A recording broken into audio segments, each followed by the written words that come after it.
আসসালামু আলাইকুম, আদাব। আমাদের বিদ্যালয়টি যেহেতু প্রত্যন্ত গ্রাম এলাকায় অবস্থিত, কিন্তু প্রতি বছরই রেজাল্ট ভালো হয়। বিগত 2-1 বছর আমাদের রেজাল্টটা একটু খারাপ হচ্ছিল। সেটা আমরা প্রিন্সিপালের নেতৃত্বে সবাই মিলে উপলব্ধি করে বুঝতে পারলাম যে শিক্ষার্থীদের উপস্থিতি কম, এবং বিশেষ করে অনেক সময় দিনমজুরি সন্তানরাও আমাদের প্রতিষ্ঠানে লেখাপড়া করেন।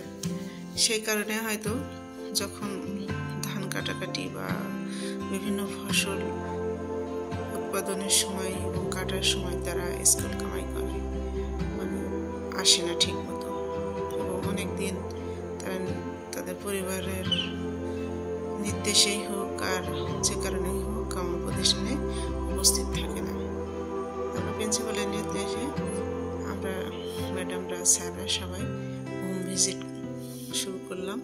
হোম ভিজিট করার পরে প্রত্যেক গার্জেনের সাথে আমরা কথা বলি, ও অভিভাবকরা খুবই খুশি আমরা তাদের বাসায় যাওয়ার ফলে, এবং তারা প্রতিশ্রুতি দেয় যে আমরা আমাদের সন্তানদের সঠিক সময়ে প্রতিষ্ঠানে পাঠাবো, এবং অন্য সময়ে অবসর সময়ে যদি কোনো কাজের দরকার হয় তখন আমার সন্তানদের কাজে আমরা পাঠাবো। কিন্তু লেখাপড়াটা আগে আমরা যখন অভিভাবকদেরকে বাসায় যেয়ে বুঝাইছি, বোঝাতে আমরা সক্ষম হয়েছি, এবং শিক্ষার্থীরা তারপরে নিয়মিত আসে।